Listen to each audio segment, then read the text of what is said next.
Hi, this is Scott Murray, and welcome to the Daily Economic Market Shout, special edition, the Fed meeting February 1st, 2023. What happened? Yeah, quarter point increase, somewhat of a hawkish statement. Then the chair delivered a polished opening comment about the Fed's actions. It was consistent with what the statement, consistent with this hawkish view going forward, additional rate hikes, job not done, inflation coming down, but still more to do.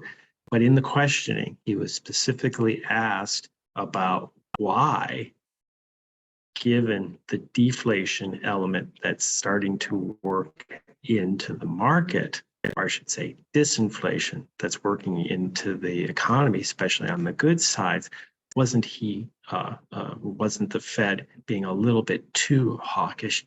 And in a sense, he didn't stick the landing. He talked away from it, acknowledging the disinflationary element, goods prices falling, and that showed the market that the Fed didn't really have the resolve in it that he had expected and the market had expected. So quickly, the 10-year rate dropped 10 basis points. Expectations fell pretty much solidly in the column of two additional rate hikes coming in March and in May.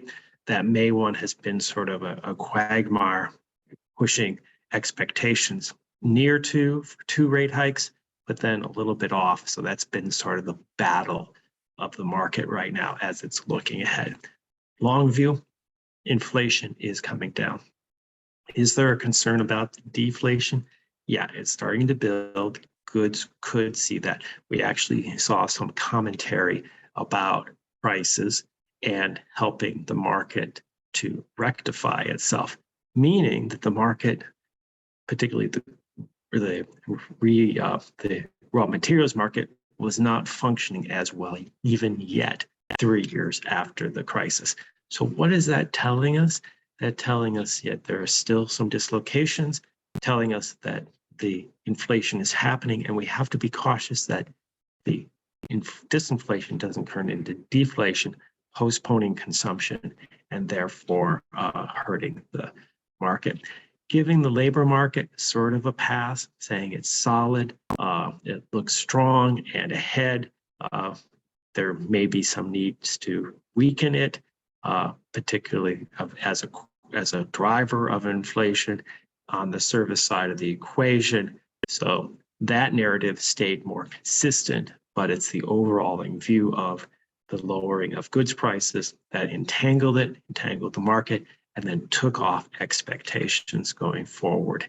Yes, believe that the Fed is in a bigger quagmire than they hoped to be at this point, that yes, they would like to increase rates, but the inflation bandwagon has ended and it could get slippery as prices decline. This is Scott Murray for the Daily Economic Market Shout. Thank you for joining me for this special edition.